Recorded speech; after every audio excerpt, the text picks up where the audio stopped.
So I don't know if we have any new members. I don't think we do. So we don't have to welcome anybody new. I listed priority business as IRDs because we really don't have any other priority business. But Bill has been working on a list of IRDs, demonstrators. Bill, I don't know if you want to say anything about that briefly? About the sorry, I wasn't quite prepared for that. No, that's okay. So I don't know if do you know if you're going to have an IRD for April's meeting or not? I haven't finalized anything. There's 5 different IRD presenters that I'm looking at and finalizing which one we want to have and check their availability.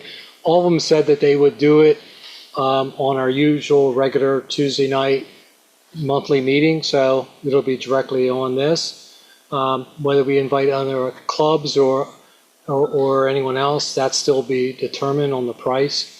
But hopefully in the next month or two, we'll have a external presenter doing an IRD. Okay, thank you. Bill's been doing a lot of work on that stuff. Rick, do you have a treasurer's update or report? I do. Great. I didn't actually put it on the agenda. But You didn't put it on the agenda? no, Okay. I didn't. Can't do it. Can't do it. It's not on the agenda. So with what we took in last month and what we wrote one check this month, we're sitting at like $5,100. So, Wow. and then we want to do, what is it, 3 or 4 of the IRDs. But they only cost Yeah. like They're not $300 that to much. $400. And on the IRDs, if you guys have somebody in mind that you think would do a nice job for us, let us know so we know how to look them up and get that information from them. I communicated that list months ago. And then that's To Barry? probably what. To Barry? I'll Okay. catch up with Barry. Yeah. Okay. If not, could you just send it to me? Barry gave me a list, but I don't know where that came from. Somebody come to you. You don't want to do live demos, you want to do IRDs. Is that correct? Am I understanding you correctly?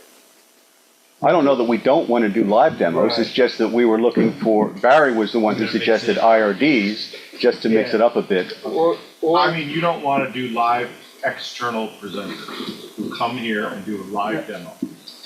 We are open to that. We're open to that as well. Because Yeah, I gave I think Barry so. 6 names of people who would come here to do a demo. Okay, then we'll catch up with, okay. Oh, Okay. that's fantastic. That's Yeah, I'd good. like to learn about that and find out who that is. All right, I'll resend you the list.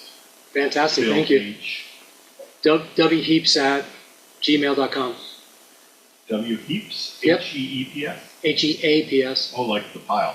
as in a big pile. That's in the pile. Big pile of sawdust and chips. That's in the pile. Yeah.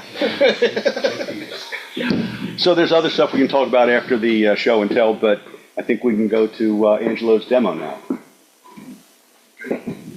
If you're ready. All right.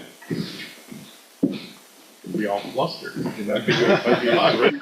I never saw a white What? I was I waiting. thought I had at least another 20 minutes to breathe. I thought it was going to be 8:45. Okay, contrary to popular belief, I'm not turning cherry burl, I'm turning a piece of the drone burl. Oh, well. It's, okay, I can go home, no problem. What I've done before you all arrived was rough turn the bottom. I took a reading on where I wanted the rim, approximately where I wanted the rim to be, and then took the bottom way in the back. So I rough turned that all the way while you all were filing in.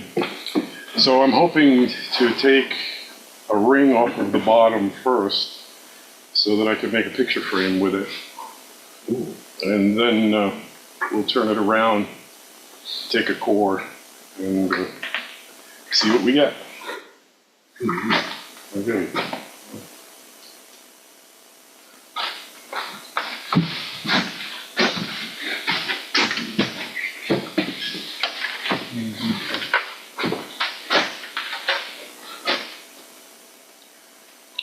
It's a 5/8 inch bowl gouge. I'm going to continue to rough this out around the corner here.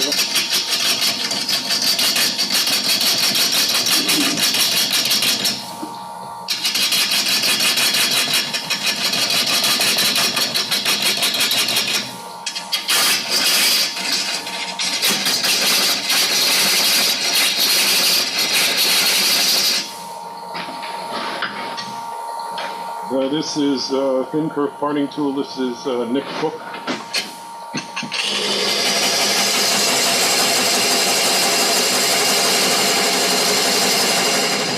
I'll part into about 3/4 of an inch.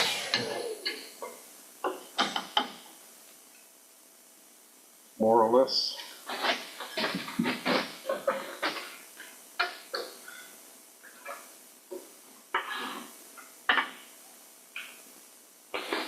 I'm going to take that parting tool out to part up the lip, maybe.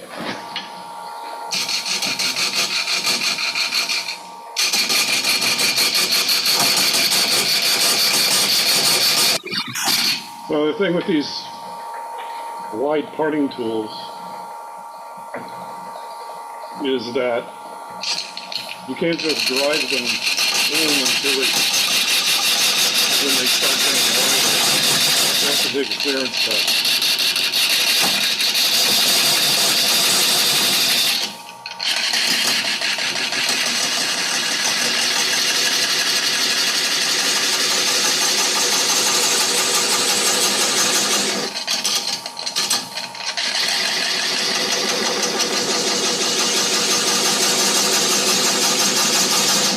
One of the things you can do is you can use the side of the tool as a bevel and cut a little bit of an angle so that the kerf that you're cutting is getting a little bit wider as you go down.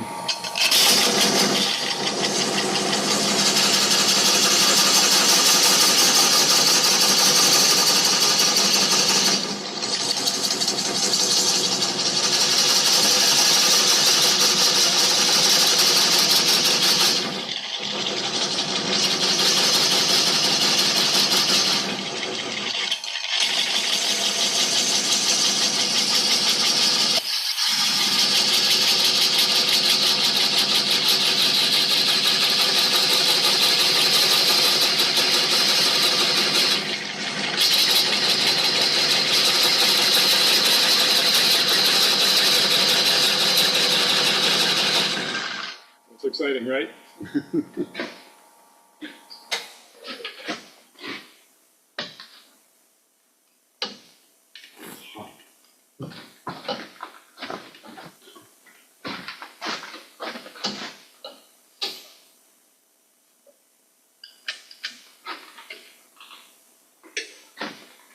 So I'm in down to about here.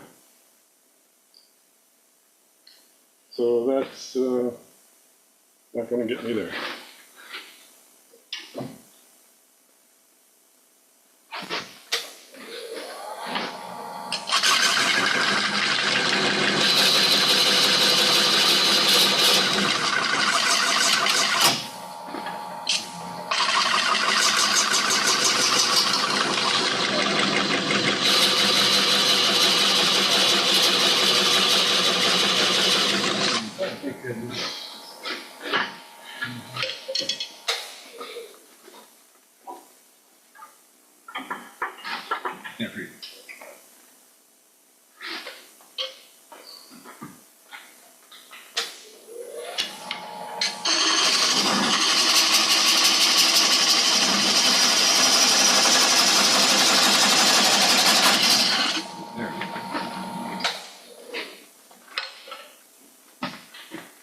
Ta-da!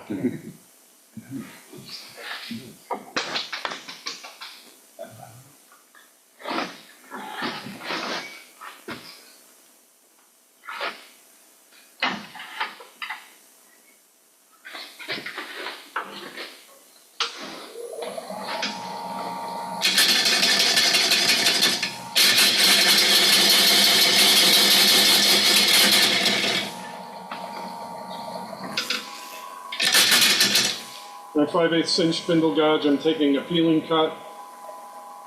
Approach the wood with the flute completely closed. Open it slightly and just take the bottom edges of the cut. Once you drive the shoulder on which you can ride the bevel, then you can use that as a guide to screw up the circle.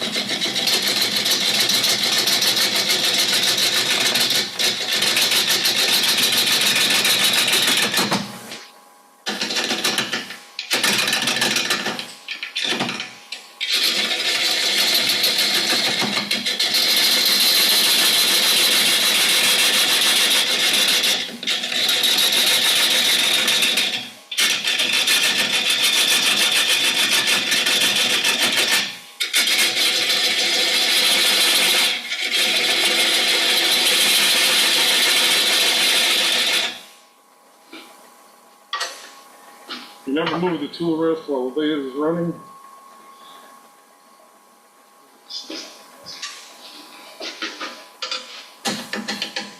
Again, I'm going to make that same cut coming in from the top.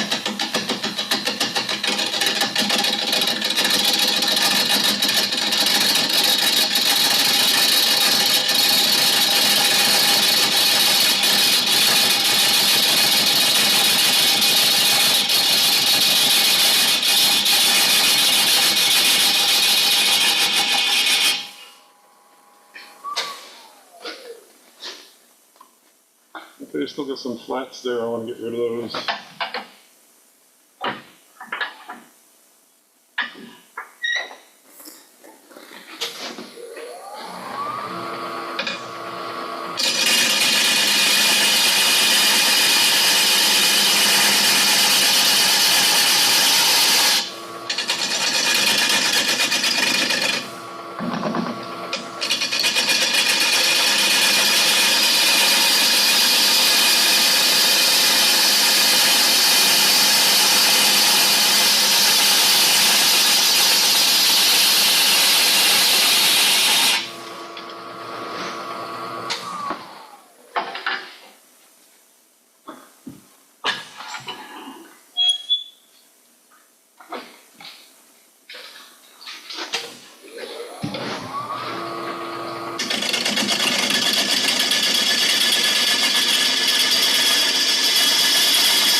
Take a shear cut, bring the handle, drop the handle down to my thigh, use that long edge to take the cleaning cut.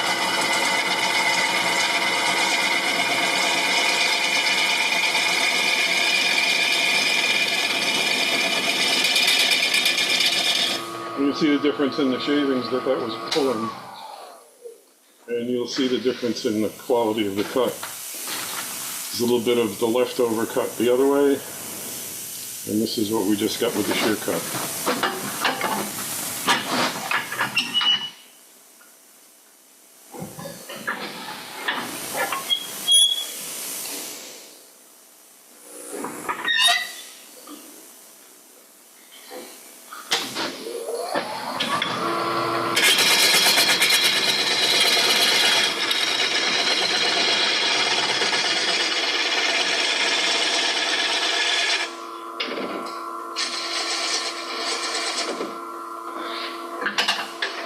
Inch spindle go.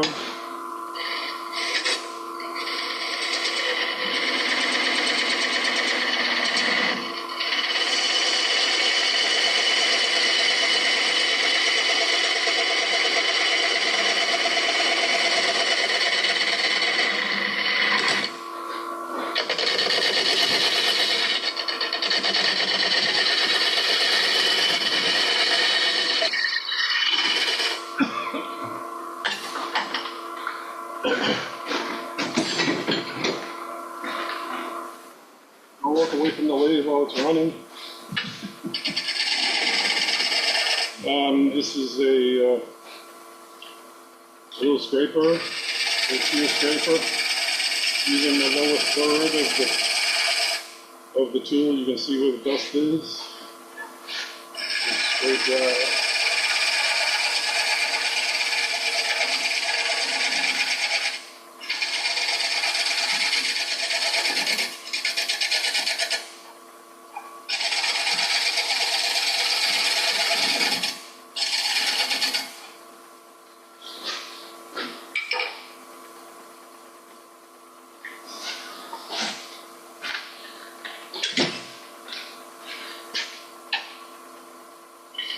a little dovetail on this panel. Make it a little deeper. Take that corner so it doesn't get caught in the bottom of the chuck.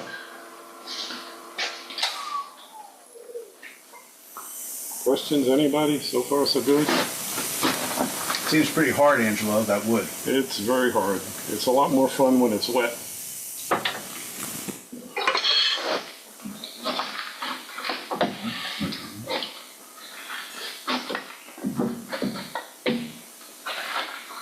So this for turning, because it's cracked, I would glue some canvas on the back for reinforcement so it doesn't come apart when I put it in the jaws of the chuck. This way. This is an Elio drive. Did I explain that already? Yeah. Okay, Elio is a fellow from Canada who invented these little drives.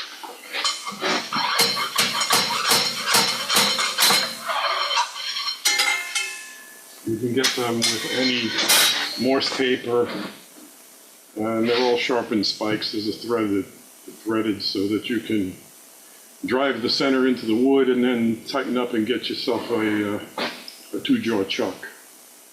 You can buy these from Todd Rain. I think he carries these in 3 or 4 different sizes. This one was sent to me by Elio himself back when he first started and asked for my opinion. My opinion is that you can make one of these from a faceplate that screws onto your threads rather than inserts into your Morse paper. Did you tell him that? No. Who's using it? But don't forget, this was probably 25 years ago. Before they had Facebook. Before they had faceplate. Before they had threads.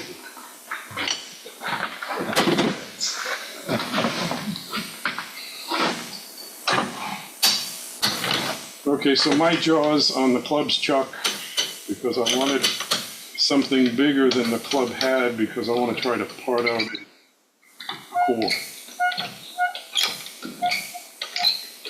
I might get that, I might not.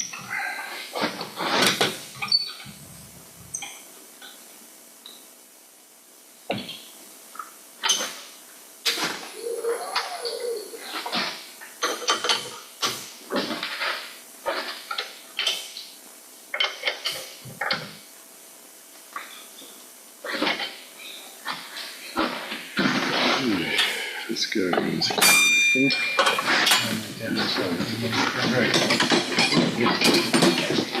So this is my harpoon. This was back in the day before they had McNaughton. This is Dennis Stewart slicer. I just sold one of these with the arm brace handle so that you could have taken cores like Raffin. But at the time that I bought this slicer, I had enough money to buy the blade, but I didn't have enough money to buy the handle. So I made the handle.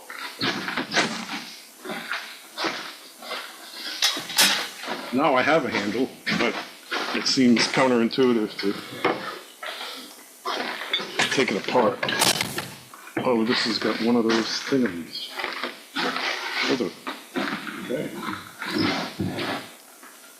You want it out of the way? I don't know. I don't think so. We'll see. If it gets in the way, we'll take it out of the way. Okay, so what I was after was a fairly uniform top edge. And I got that mostly.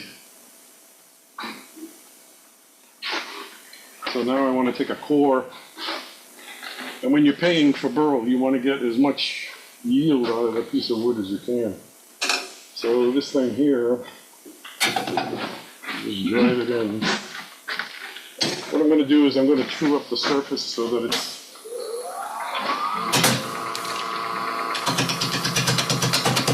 not so difficult to start cut with the slicer.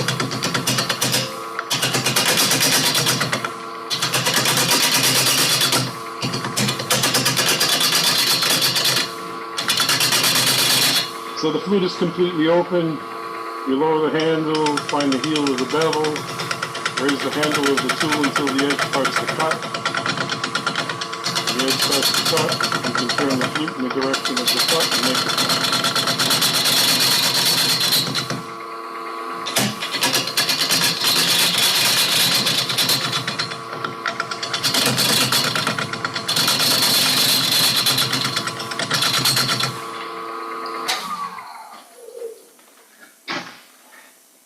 We still got a little unevenness there, but I think I'll give it a try.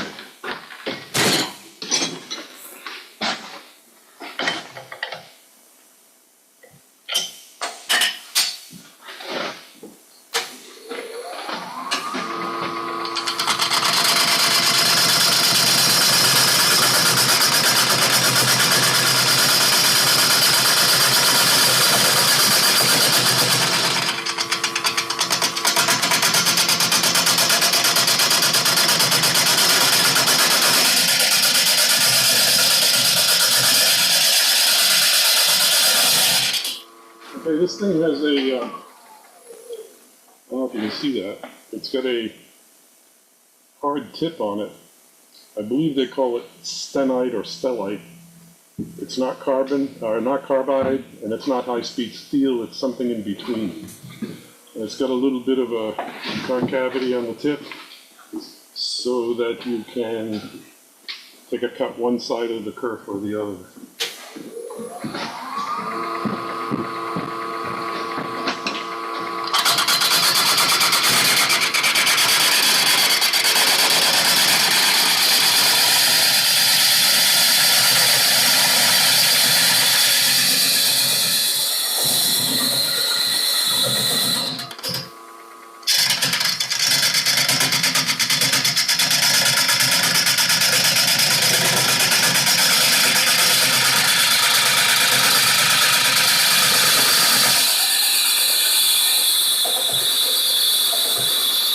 Oh my God.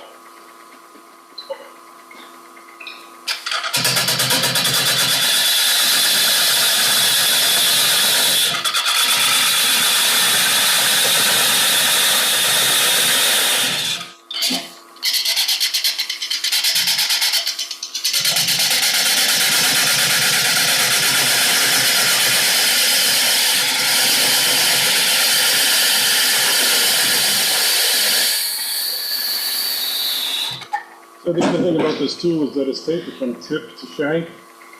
So as you get deeper into the cut, you need to widen the cut so that the tool doesn't bind.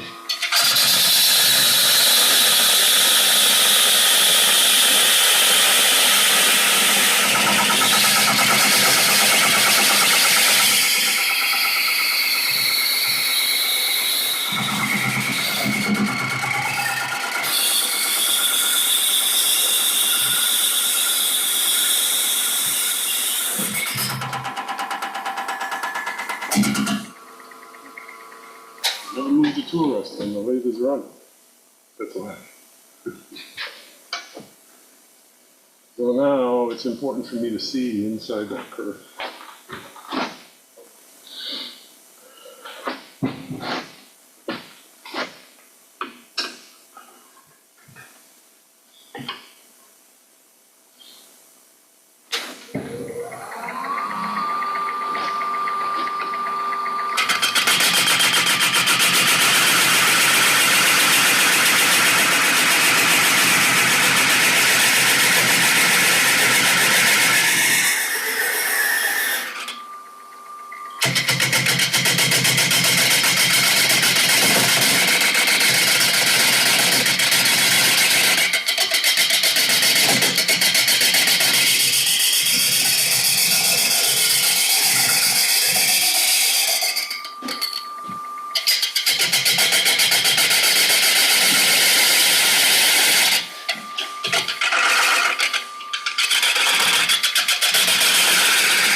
I'm getting knocked around by this outside edge here. I'm going to take that away.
Okay now.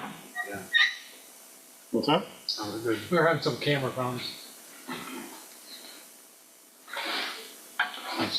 Okay, so here I am. That deep. So the rule of thumb is that every inch you overhang the tool rest, you need 5 inches of handle.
Not yet.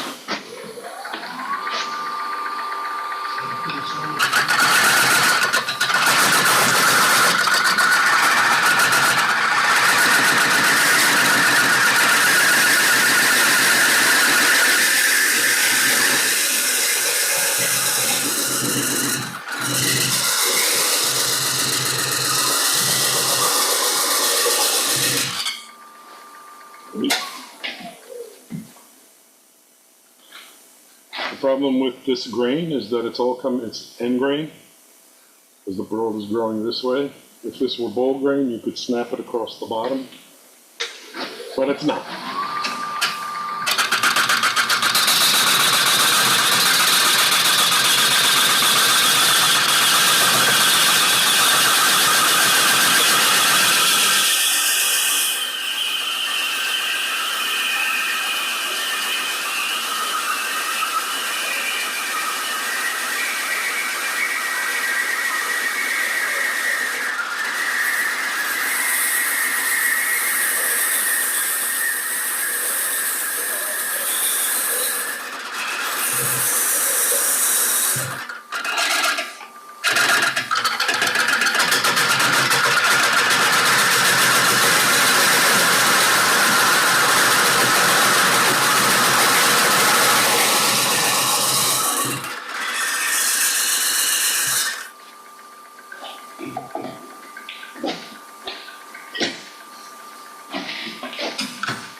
I'm into about here. So the bottom is only about that big around. But it's holding fast.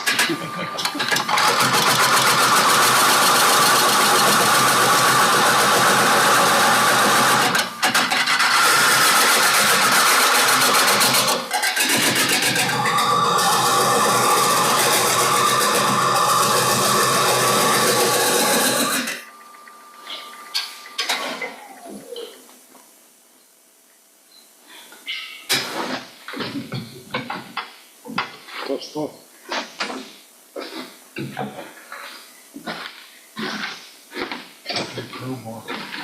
Sorry? Nope.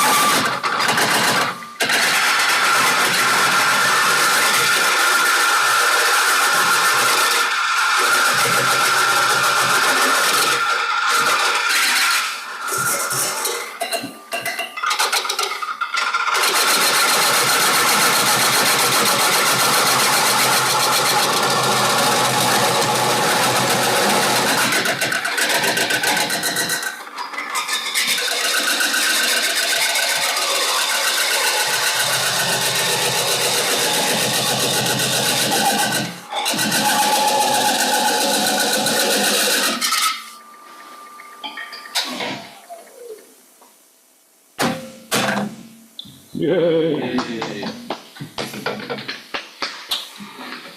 Okay. That was a lot of work for a little tiny bowl.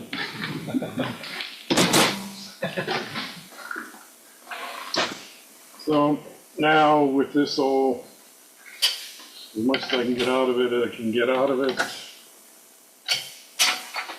I finished truing up the outside.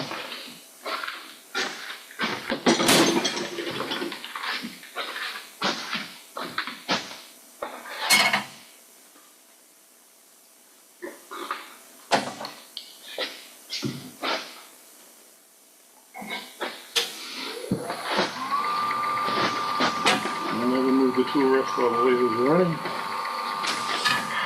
I'm taking that shear cut again, angle down low, the long edge cutting.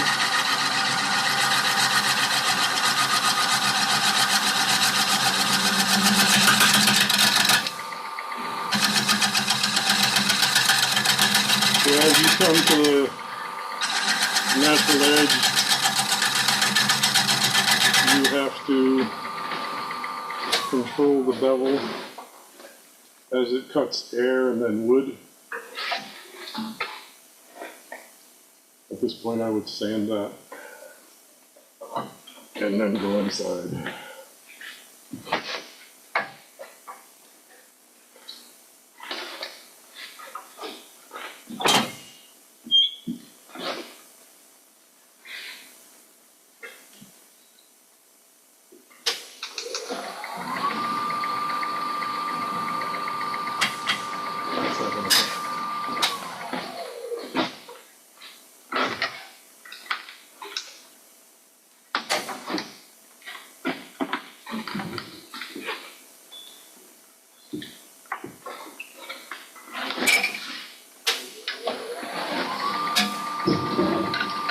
Bring the tool inside the hollow, find the heel of the bevel, push the handle forward until the gun starts to cut. Rotate it counterclockwise slightly.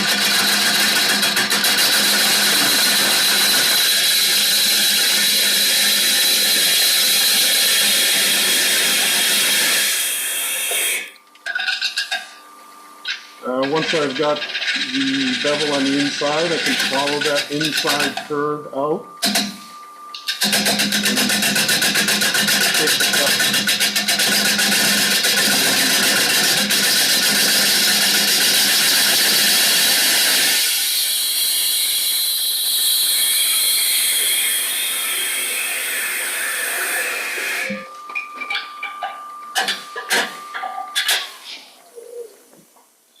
Angelo, you're cutting with the left side? don't know, let me see. I think I'm cutting with the right side. The right side.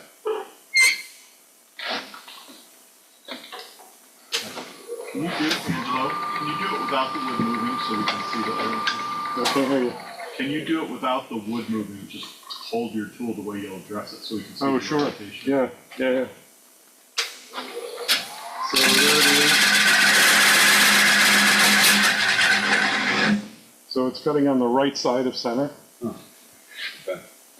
But the bevel is rubbing just at the tip.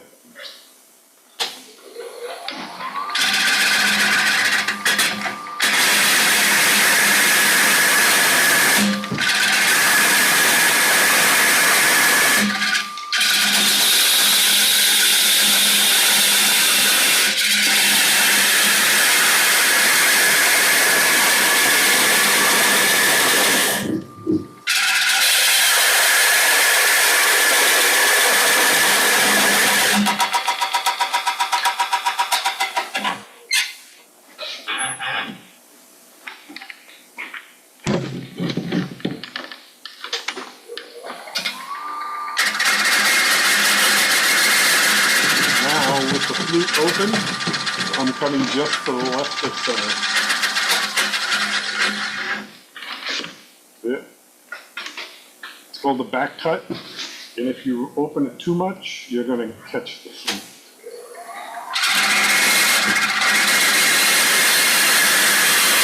It gives you a spectacular catch.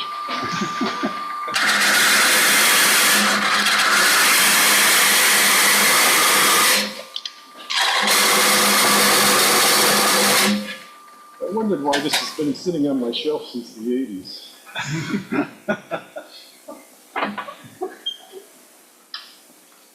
I have a rock in my yard that's probably soft. Oh.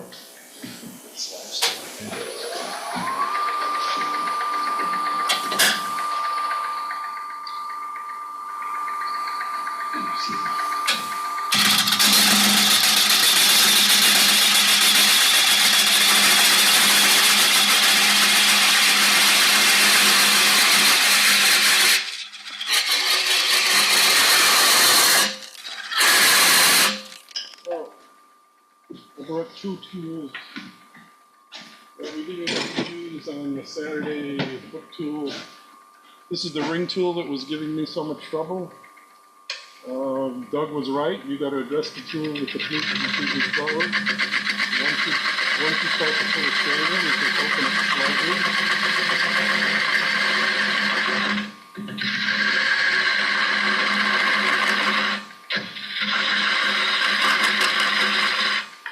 And this is the bevel, so you want to rub that. But as you come around to the fullness of the curve, it's more difficult to do that because the handle is where they can do it. The other tool I brought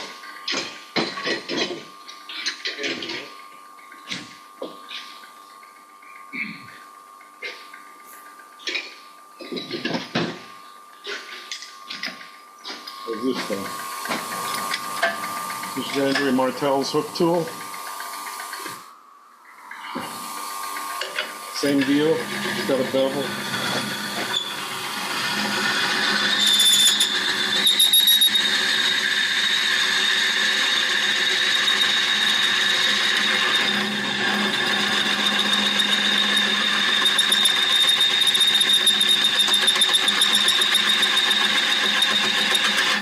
My guess is that once you get skilled at using either one, you'll get a better cut than I will.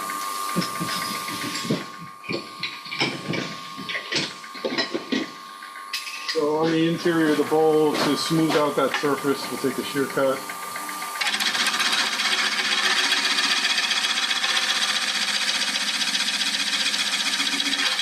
And you see the nice ribbon protects the tool. So you can save $45 by not buying a hook tool and just use a scraper. And I think that's all I'm going to do for tonight. Anyone else have any questions? Anyone you want to try it? Okay, that's it for me. Angelo, I have a question. No. So, The answer is no. So on that coring tool, why is that concave on the tip? The concavity on the tip gives you the opportunity to cut with either point. Okay. If you notice, I was cutting at this side with one point, cutting the other side with the other point. And the part that you're cutting rides in the shallow of the curve. So you don't do that to a parting tool? Why can't you just do that with a parting tool then?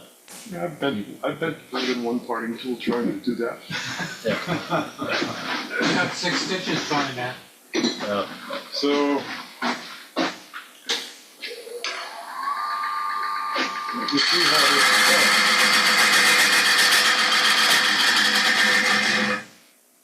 Oh, can you see that?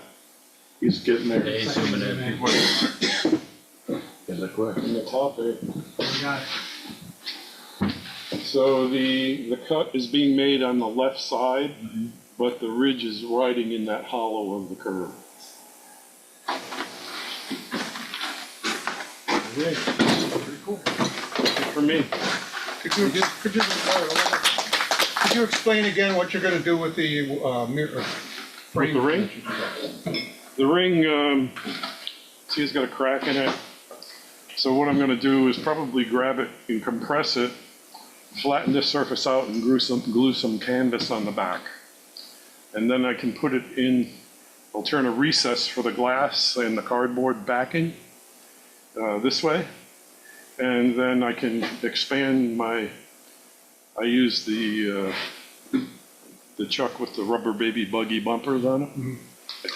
I take the rubber baby bumpers off and just use the screw head as teeth to grab on the inside of the rebate. So when I expand in that's going to break. Right. So I want to reinforce that with canvas.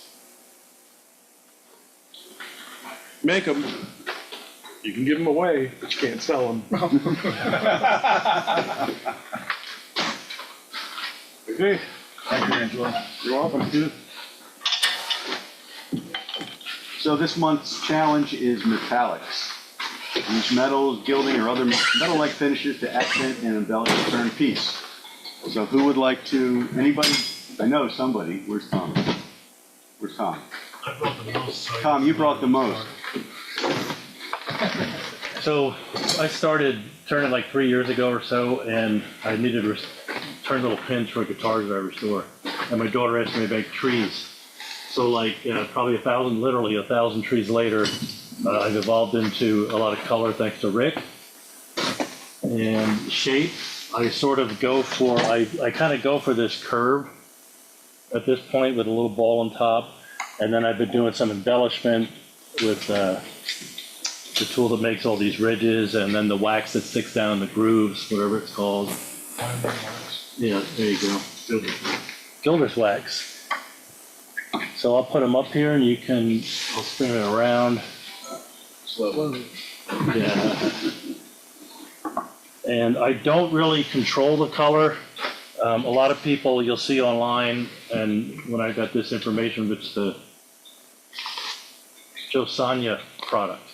They recommend that you spray it black first and then put the colors on, and they offer like 4 or 5 different colors. And what I did for this particular one is I dabbed on a little bit of each color at random spots, and then I took a piece of saran wrap and just squished it and then let it dry. And when I have it turning on the lathe, I'm doing that. And then I have a hair dryer that I keep handy, and I just dry it with a hair dryer real quick so that I can get a tree like this, a plain one. I can probably knock one of these out in like 35, 40 minutes now, including the paint. But I never really know what I'm gonna get with the paint because I got away from using the black. It seems like that's what everybody does, and they all look similar.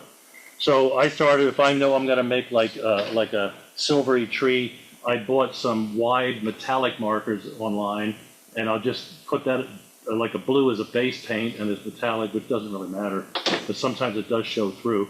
And then I'll put like the Josanya paint on the outside, and you can see the swirls because of the turning piece on the lathe. I try to match colors and so on. So I will spin these. Borrowing Rick's paint, is that what's happening here?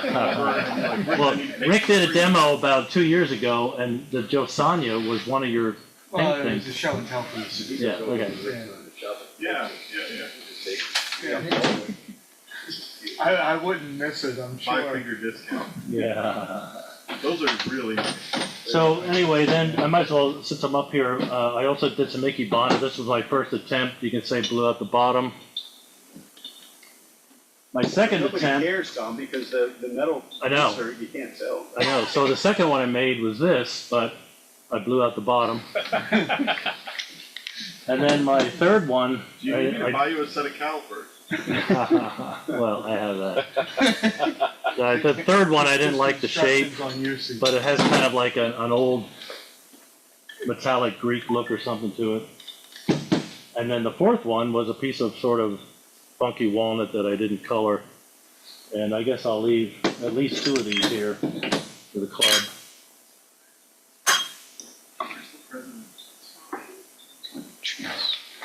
That's it.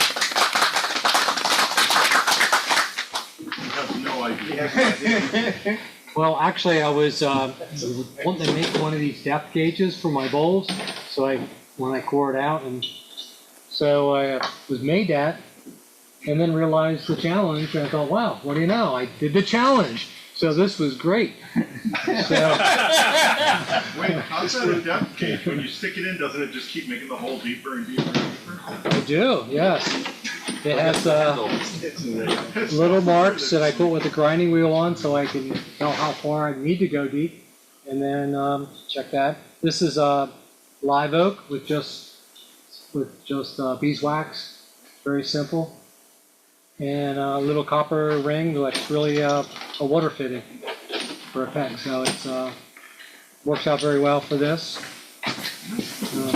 And I did sharpen my own bit there because it was a little on the dull side. Now I got my angle a little too steep, but it's a starting point.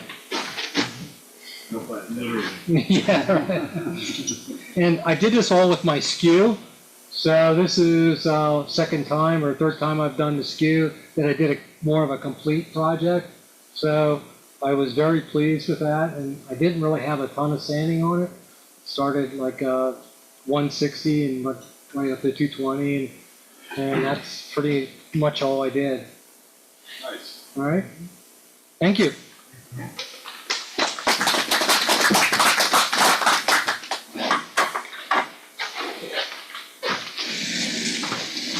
That was pretty good. I made 3 bowls, Ikebani bowls or whatever you want to call these things. That's spotted maple, and it just has walnut oil on it. Finish.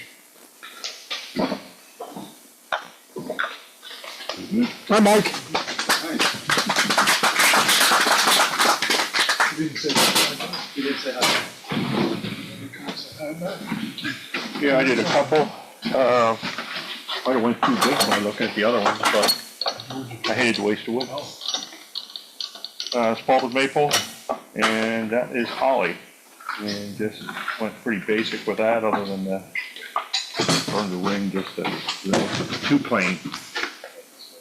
And not knowing anything about it, I don't know if they want plain, if they want. Does everybody know when she's gonna collect these things? I don't, I think Barry's supposed to deliver it.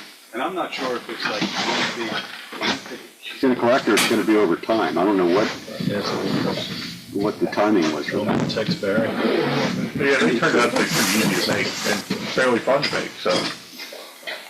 Up it. Nice.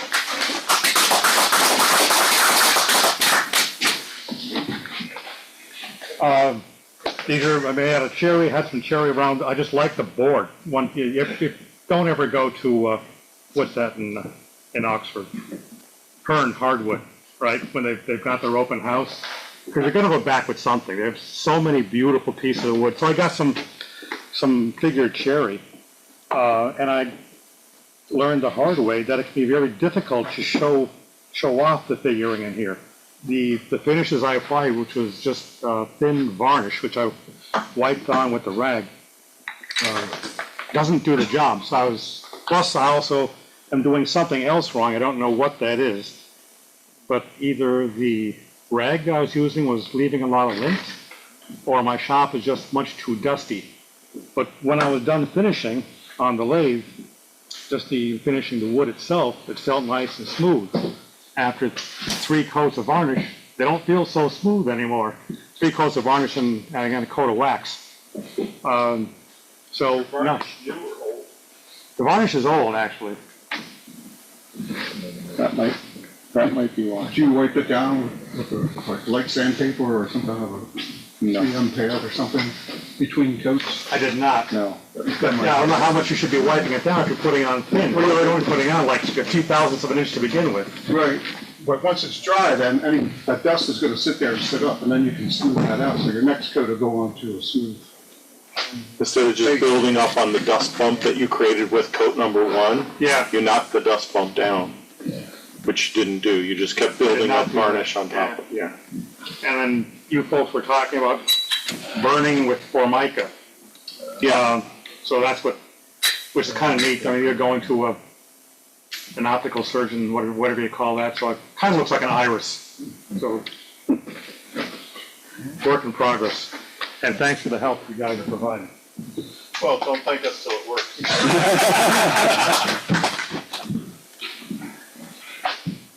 So I brought a Christmas tree. I was at a friend's, and another friend showed up, and I didn't know what to make. And I said, "What should I make?" And he said to me, "Make a Christmas tree box, candle holder."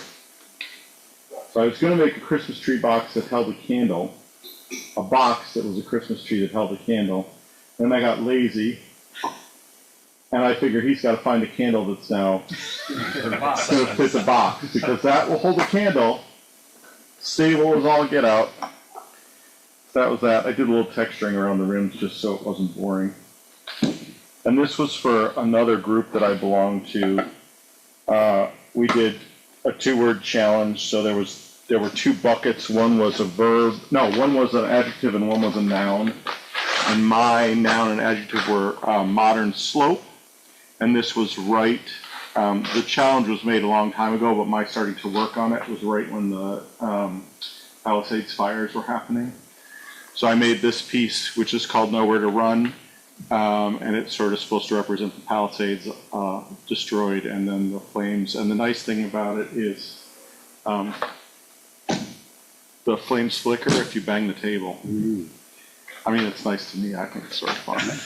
Good job. Does that come apart, Thomas? Or- Yeah, so, no, I just have to have a friend to hold it no matter where I go. Yeah, strap in, we're going. So I put rare earth magnets in both halves. I mean, this is far enough down that I don't really need the rare earth magnet. But when you spend the amount of time I spent piercing that, like, you don't want it to die. But then I did it, so I pierced the whole thing. This is cherry and this is silver maple. And I pierced the whole thing and I was like, I don't know, should I paint the tips, red and orange and yellow? And I was like, what if I set it on fire? So then I set it on fire. I mean, it sort of torched the whole thing, which was a lot. I mean, that was the bravest part of the whole thing, because it's very thin. And a lot of the flames are now only like half flames because the other half burned off. But I think it has a really cool effect. It looks like a flame in it, so much better than the plain wood, which was pretty, but, just didn't go far enough, so. The flame was turned? The flame was turned like a cylinder, or sorry, like a cone, flat with a flat top, and then turned to about, I don't know, whatever that is, 16th. 3:32, 1.5, 30 seconds. I don't know how thin it is. And then I just pierced the whole thing. What did you turn it with? What tool? I turn it with a gouge and a lathe. No, I mean, that's what I turned it with, right? No, I mean, I just wondered, is it? I got it started with a Forstner bit because it's 14.5 inches. Right. And then I used a hollowing rig. Okay. So I have the Trent Bosch hollowing rig, which I don't recommend. Really? Yeah, it looks solid as a rock, but it's not a capture system. So the front of the tool is sort of on a tool rest, and the back of the tool is not held with anything, and the middle of the tool is captured, and that means both ends can wiggle. So when you get down, 13 or 14 inches into a piece, you can't get that far. Just can't get that far. So then Mike stole the hollowing rig which I think is a Lyle Jameson, that is at another club of ours. And then I found out that he had stole it, so I called him and said, I hear you stole that, I need it, can I borrow it? It's not at the clubhouse, and your name wasn't on the sign-out sheet. So I borrowed it from Mike, and that allowed me to, then I have a J-rest. So I stole it from Mike, who stole it from the club, and when it's no longer at the club, I'm gonna say, well, Mike stole it. Yeah, I saw it at Mike's place, is what I'm gonna say, because I've returned it now.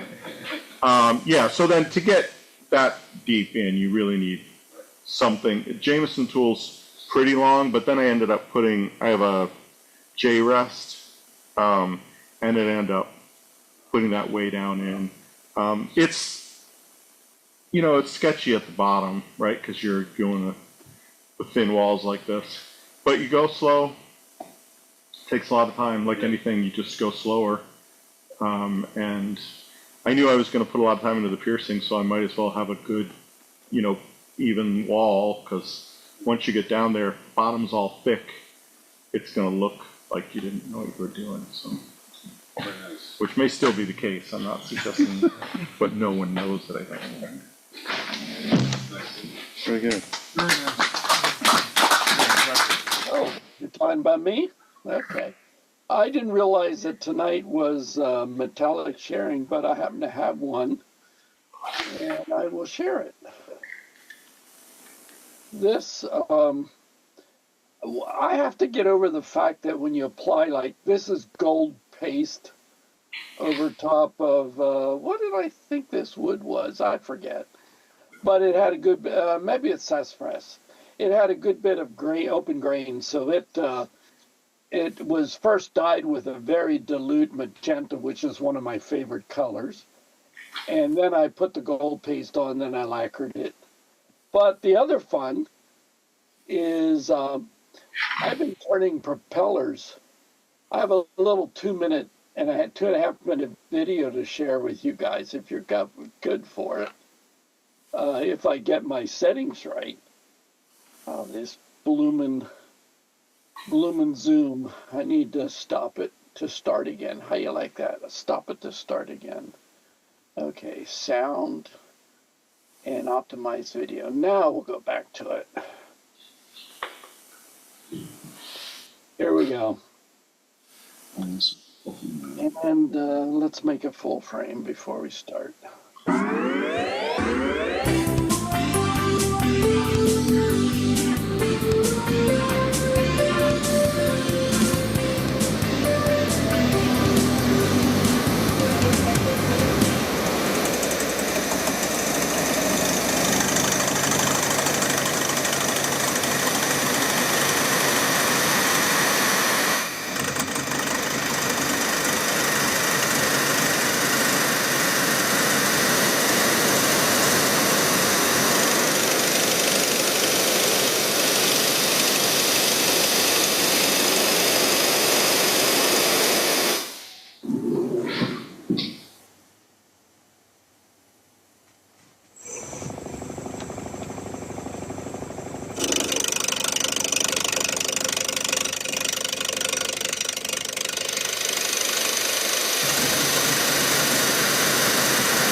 Nice.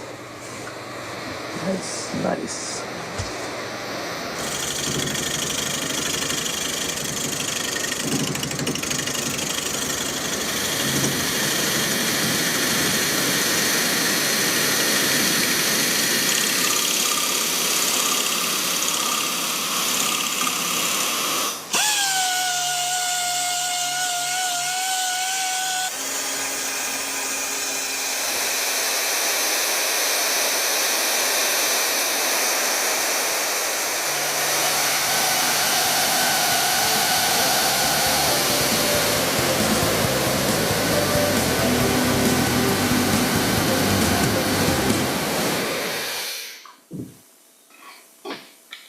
Honestly, that was not my sound effects in the background. I don't know what's happening with your Zoom over there.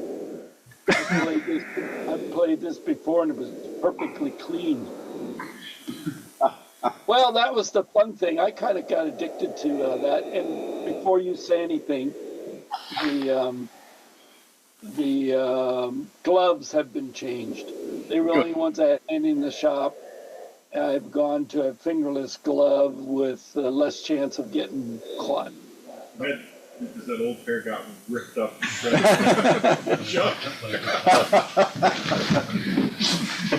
Yeah, Jim got So Barely even know they.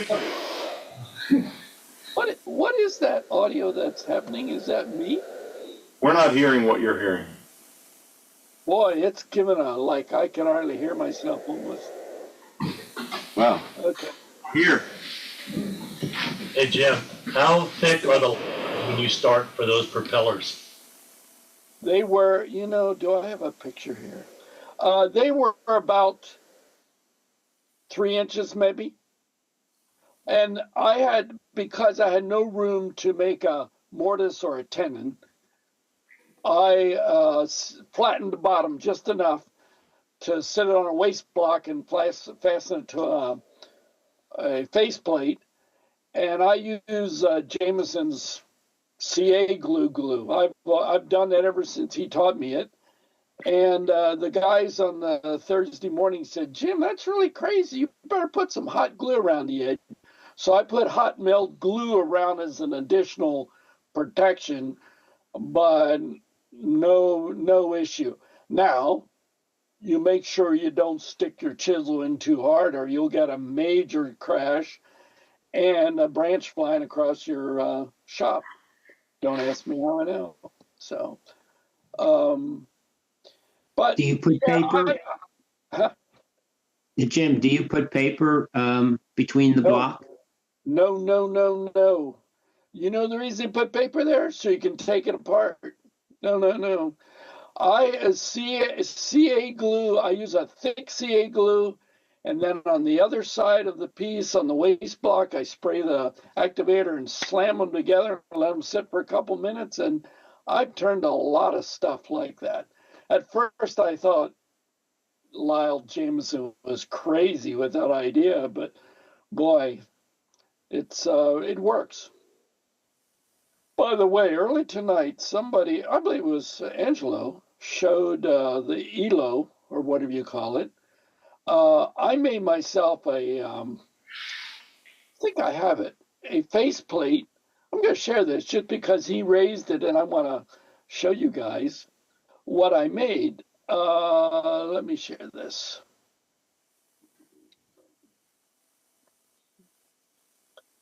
And of course, man, I'll tell you, there's nothing worse than the sharing thing on. Hang on, folks. Get my. You'd think I know what I'm doing, but I'm not sure I do. Zoom. Okay, now let's try sharing again. And now we can select the one we want and share it. I want to show you, I think I have it here. Yeah, here it is. I took a faceplate and ended up drilling. I had to drill and tap. I had to drill that just a little bit so I could tap it. And then I put in, they have Allen wrench connection in, stuck them in my chuck of my drill and pointed them to noses, sharp ones. And I use that as when I'm turning anything. Now, if it's really on balance, like Angelo was showing, then I use the Elio.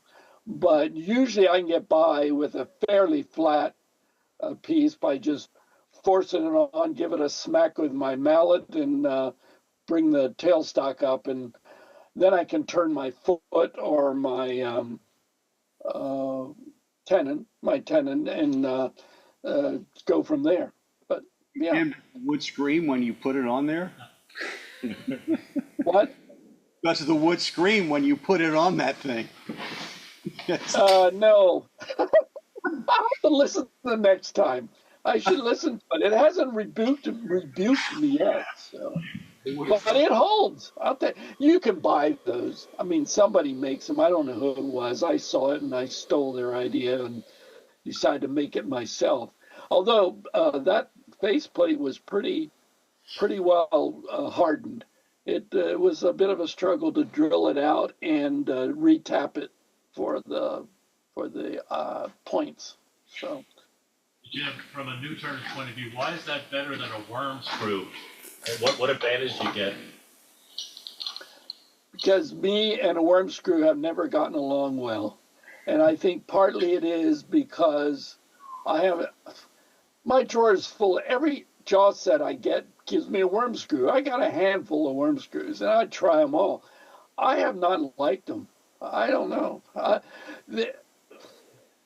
Better than gluing them, you mean?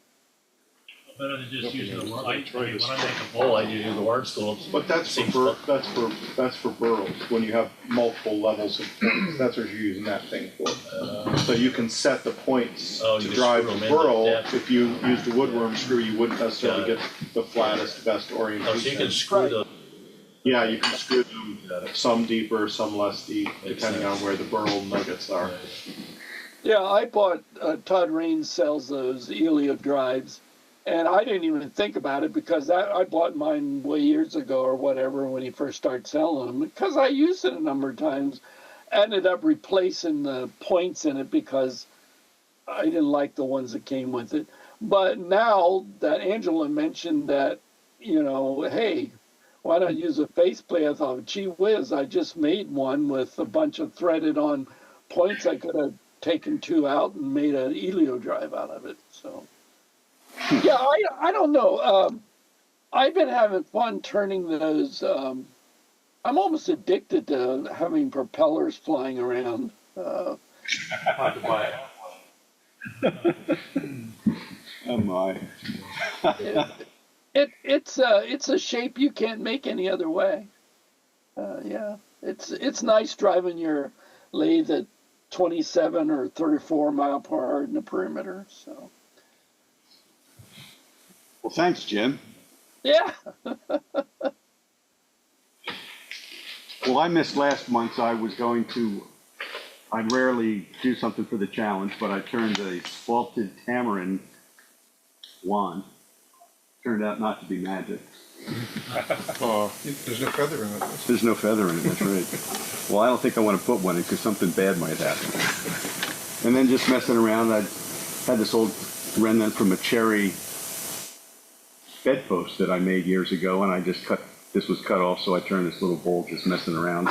And then I had a piece of spalted maple that was dry, so I turned this because I hadn't turned anything for a while. What did you undercut it with? I think I may have used a John Jordan hollowing tool or something just to get underneath it. Or I might have cheated and used an easy wood tool also. And then a lot of sandpaper.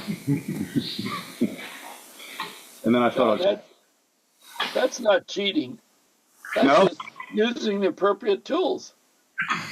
Well, and what was interesting is the grain is figured on this side, which is pretty, but then the spalting really showed up over here. And then there's like 3 snakes that are coming out of the, and it says to my Valentine, and Kelsey said, "Did you tell her there were snakes? That's a little weird." So that's what I did. Very good. What's weird is you cut your bedpost off and make a bowl. Couldn't figure out why the thing keeps going. Toby there. Is that Toby sitting there? Hi, Toby. I need to tell you, I was going to tell you on Thursday, millet putt works pretty good. I turned a big platter, 15-inch platter of persimmon yesterday, and I ended up having a big gap, and I go, okay, I have black millie putt, is that what it's called, in the cabinet, so I got it out, and I use it. That stuff works okay. I'm not sure, Yep. I'm still playing with it. It works for me so far. Well, when they're done. Yeah. It's a little weird trying to mix those two things together to get it to work, but it worked. Yeah, Milliput asked him if you want to know more about it, but it's an what would you call it? An epoxy putty? I just ordered the 6-color pack from Amazon. So I started using the brown. Yeah. I would only need black if I need. So I used it instead of using black epoxy from, not epoxy, black CA from Starbond. And it worked. The gap was too big for that, so it worked. I just wanted to tell you that. You were the guy that got me to do it, and I bought some after you talk about it, and I said, oh, it's up there, I'm going to use it. So it was great fun. I guess I'm not much of a wood turner. I'm more like an epoxy turner. But since the challenge was for this month, something with metal or metallic, I think this actually might fit. I never even think about it. I was off my shop for a while, not being able to turn anything because of migraines, but we have an event coming in this month actually for company, yearly company dinner, and usually we give an award to top salesman or top technician in that event. So I made a pen for him as a part of the award. So this is a Bubinga box that was actually I laser engraved with his name, and out of focus usually messing around with it today. There you go. Yeah, it has a company logo, his name on it, and when you open it up, there's insert up there that, tells his name and everything. And of course there's a pen that I made for him. He happens to really like his purple. So I got him a blank, and this is, it's stuck in there. This is actually, put it in there. It's kind of hard to see. Called Royal Damascus. It has a really fantastic swirl on it with a purple, different colors of purple, black and gray, like a silver metallic in it. And of course it wouldn't be a car shop if we didn't have a mechanism on it. That's a gear shift. So you have to actually shift, you know how to drive a stick in order to click your pen. So I think he's going to be happy with it. It's just a simple project, nothing too much with it. The ideal one I wanted to do is to make a shaving brush that I wanted to do for a while with inclusions of brass or copper in it, combined with the wood and some also acrylic inlays, but I didn't get to that. But this is going to be what I go for this month. So simple and little. Thank you. I got an idea for you. Buy a shifter knob and make a wine stopper out of it. Yeah, that's possible. Do we have anybody online that wants to show anything? No other hands. No more hands? Anybody else here? I got one thing from Barry. Okay. Barry just texted and said, leave the Ikebani bowls here. He's coming in Saturday to pick them up.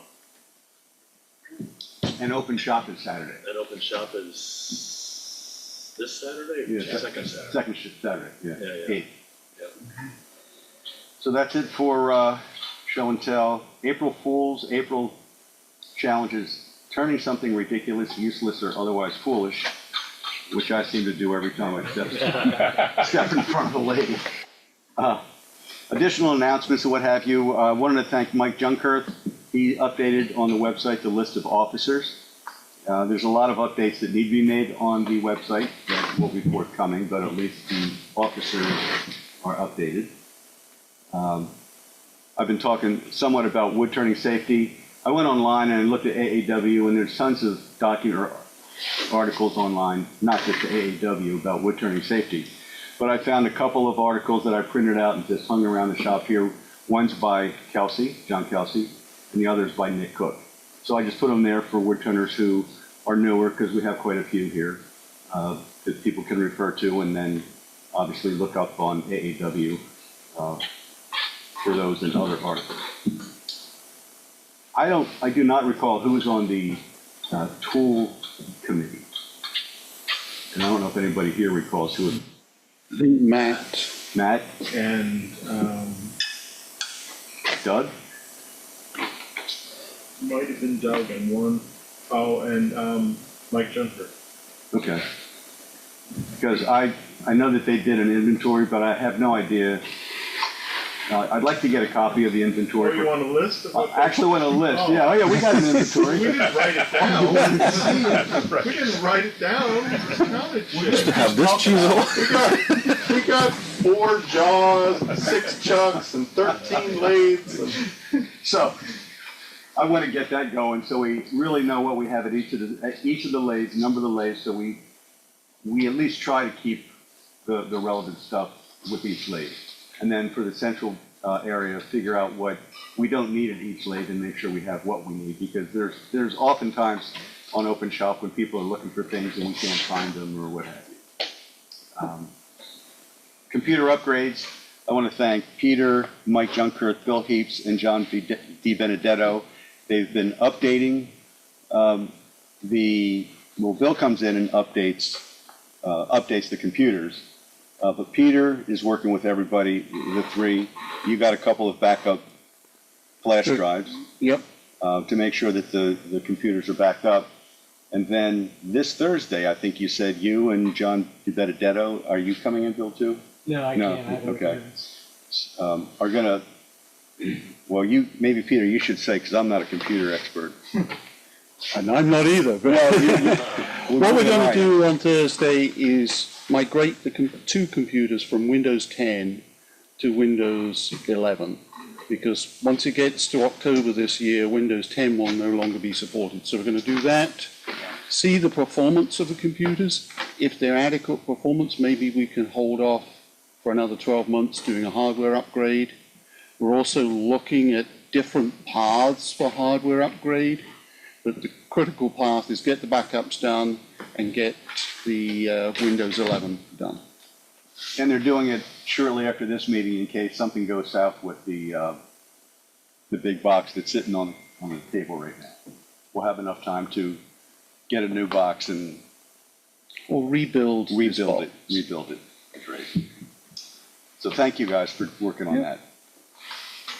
Lastly, I have y'all passed the bylaw changes last month, so we will be formally updating them online and incorporating all those changes into the new bylaws. And that's all I have. So anybody else have any other questions or thoughts or what have you? Meeting adjourned. This week at the Museum of Art and Wood on First Friday is an opening of Katie Hudnall's work. Katie's a furniture maker and turner and pen and ink person who makes a lot of sketches around her work and stuff. It's going to be a great show. It's open until, I don't know, figure a month and a half at least. I can't remember the closing date. But she has several pieces in the museum shop for sale. A lot of her drawings are in the shop for sale. So I imagine the show's going to be pretty good. She's giving a talk on Friday. But I don't know the time. I guess I should know the time. My guess, First Friday is from 5 to 8. So, and it's usually First Fridays in the city are fairly packed. So if you go at 5 thinking, oh, well, we'll show up fashionably late, you won't park.